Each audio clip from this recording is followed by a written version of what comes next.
প্রিয় শিক্ষার্থীরা, আশা করি ভালো আছো। তোমাদের সবাইকে শাপলা অনলাইন স্কুলে স্বাগতম। আশা করি তোমরা সবাই বাসায় অবস্থান করছো এবং স্বাস্থ্যবিধি নিয়ে বসবাস করছো।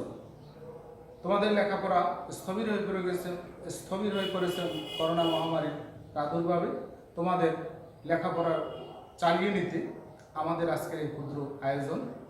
তো আজকে আমি তোমাদের সামনে যে বিষয়টি উপস্থাপন করবে সপ্তম শ্রেণীর গণিত বিষয়ের 5.1-এ যে বর্গের যে চ্যাপ্টার আছে তোমাদের, সেই বিষয়টি নিয়ে আলোচনা করব।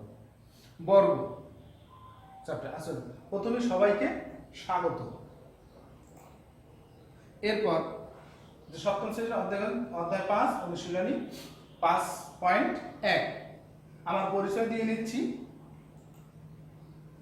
দেখো, আমি তারিকুল ইসলাম মামুন, সহকারী শিক্ষক, Shapla model high school, Mathbaria, Pirojpur. তো তোমরা আগেই বুঝতে পারছো যে মনিটরে তোমরা দেখতে পাচ্ছ যে গণিত সপ্তম শ্রেণী অধ্যায় 5 অনুশীলনী 5.1। দেখো, একটি চিত্র দেখতে পাচ্ছ একটি মাঠে, যে দুটি বীজগণিত রাশি যোগফল বর্গের সূত্র প্রয়োগ।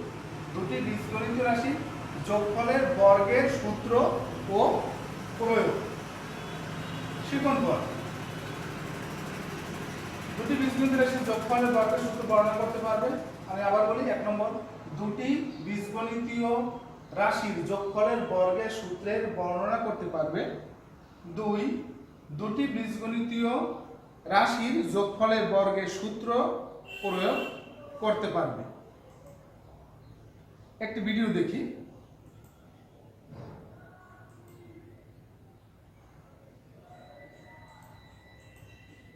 দেখো, একটি বাহু, একটা বাহু থেকে আরেকটি কিভাবে হচ্ছে।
কি দেখতে পেলে তোমরা? কি মজার বিষয়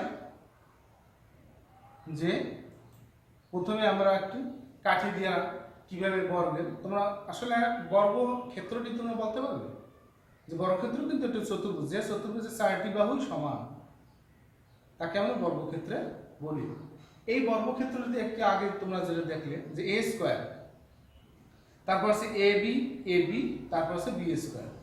তার মানে আমরা সূত্র বলি কি, বর্গের সূত্র a plus b whole square, a square plus 2ab। তার মানে কি, দুইটা ab থেকে মানে যোগ হয়ে 2ab প্লাস b স্কয়ার আসছে। দেখো, a তারপর b, তারপর a b বাহুগুলি আমরা দেখতেছি। দেখো,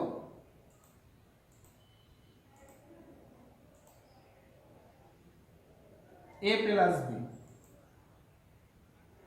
তারপর আবার a plus b, a plus b whole square. তার মানে কি, দুটি হোল স্কয়ার সমান সমান a square plus 2ab plus b square. এটা কিসের সূত্র? বর্গের সূত্র। দেখো, a plus b whole square সমান সমান a square plus 2ab plus b square.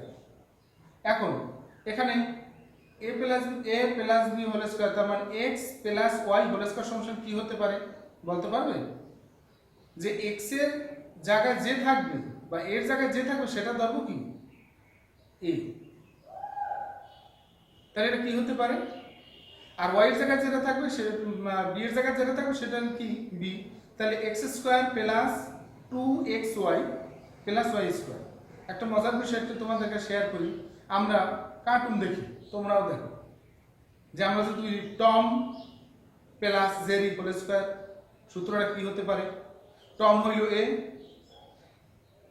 Plus Jerry কি b, তা Tom square plus 2 Tom Jerry plus Jerry square. এটার দ্বারা আমি বোঝাতে চাচ্ছি তোমাকে যে এর জায়গায় যে থাকুক তাকে আমরা এ ধরবো, বির জায়গায় যে তাকে বি ধরে আমরা সেই অনুযায়ী সূত্রটা বসাবো।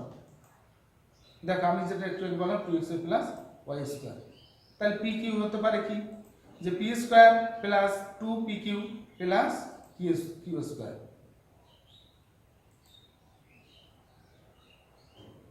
তাহলে তোমাদের আগে প্রথম পদ যোগ দ্বিতীয় পদ, প্রথম পদ স্কয়ার যোগ দ্বিতীয় 2 আর প্রথম পদ যোগ ইনটু দ্বিতীয় পদ প্লাস দ্বিতীয় পদ হোল স্কয়ার। দুইটি রাশির যোগফলের বর্গ, দুইটি রাশির যোগফলের বর্গ। দেখো একক কাজ কি হতে পারে? সূত্রের সাথে বর্গ নির্ণয় করি x প্লাস ওয়াই, তাহলে x প্লাস ওয়াই যদি হয় বর্গ দিই, বর্গ কি করলে x square plus 2xy plus y square, তাহলে বর্গ। এরপর মানে 2 নম্বর ওই এক 3a হইলো a 5b হইলো b, তা 3a whole square plus 2 3 into a 5b plus 5b square. অনুসিদ্ধান্ত দেখো a plus whole square a square plus 2 plus b square, অতএব a প্লাস হোল স্কয়ার সমান মাইনাস 2 সমান সমান, তাহলে অনুসিদ্ধান্ত থেকে একটা সূত্রে আরেকটা বের হলো যে a square plus b square সমান কি লিখতে পারি? a plus b whole square minus 2ab। আবার দেখো ভগ্নাংশ আকার আসলো, কি হতে পারে? a plus b whole square minus 2ab।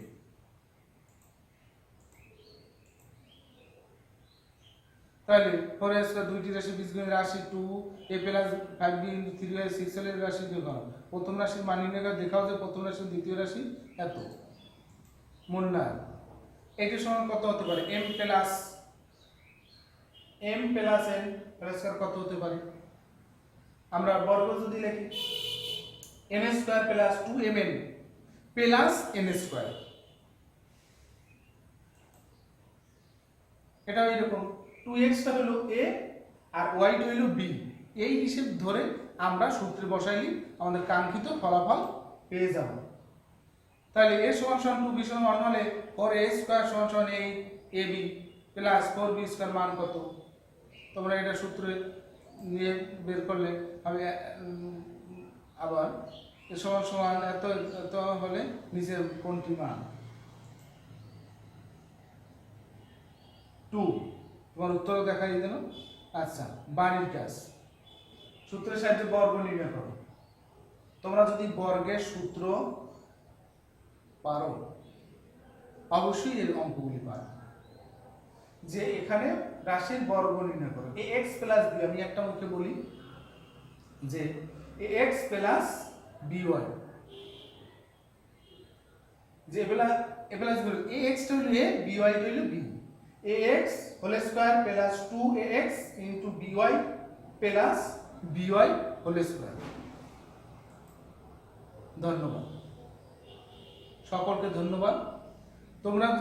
তোমাদের প্রতি একটা আহ্বান, তোমরা সূত্র মুখস্থ করো। এখন 7-এ পড়ো, সূত্র যে শুধু 7-এ লাগবে তা না, দেখবে 8-এ গেলে আরো ব্যাপক আকারে, 9-এ উঠবা ব্যাপক আকারে, 10-এ উঠবা ব্যাপক আকারে। তুমি যত ক্লাস উপরে উঠবা তত আরো ব্যাপকতা বৃদ্ধি পাবে। এখানে তুমি যে সূত্র পড়ো, সূত্র মনে রাখার একটা কৌশল বলবো না, মানে প্র্যাকটিস ম্যাক্সিমাম পারফেক্ট। তুমি যদি প্রত্যেক দিন কমপক্ষে একবার একটু চোখ বুলিয়ে যাও, তুমি পড়তে বসো, তার আগে তুমি 2টা মিনিট শুধু একবার দেখে যাও, প্রত্যেক দিন 1 মাস পর দেখো, মনে থাকবে। আর একটু সব সূত্রগুলি, বর্গের সূত্র, মান নির্ণয়ের সূত্র, উৎপাদকের সূত্র লিখে তোমার পড়ার টেবিলের সামনে একটি তুমি টাঙিয়ে রাখো, তোমার ওঠা বসে সব সময় চোখে পড়বে। এই চোখে পড়লে কিন্তু তোমার মনে থাকবে যে কোন সময় কি দেখছিলাম, অঙ্ক করতেছি, এই সূত্রটা তো এখন আসছে, এইটা তো ওই সময় দেখছিলাম। এরকম মনে রাখার কৌশল। এমনি তুমি সারাদিন পর মনে থাকবে না। তুমি তোমার, আমি বলি না তুমি ডেইলি 1 ঘন্টা পড়ো সূত্র, আধা ঘন্টা পড়ো, 20 মিনিট পড়ো, এটা আমি বলি না। তুমি পড়তে বসার আগে 5টা মিনিট বা তার থেকেও কম 3 মিনিট একটু সূত্রটা পড়ে নাও। 1 মাস তোমার টাইম, দেখবে তোমার অবশ্যই মনে থাকবে। সূত্র পারবা না, এই অঙ্ক তুমি পারবা না। সূত্র পারবা, এই অঙ্ক তোমার জন্য একেবারে সহজ মনে হবে। আশা করি তুমি বাসায় বসে প্র্যাকটিস করবে, সূত্রগুলি মুখস্থ করবে, সেই অনুযায়ী প্র্যাকটিস করবে। সকলকে ভালো থেকো, সুস্বাস্থ্য কামনা করছি সবার। আমরা একে অপরের জন্য দোয়া করি। আমাদের এই করোনা মহামারী থেকে আল্লাহ তাআলা আমাদের যেন হেফাজত করুন। আমিন। আসসালামু আলাইকুম। ধন্যবাদ সকলকে।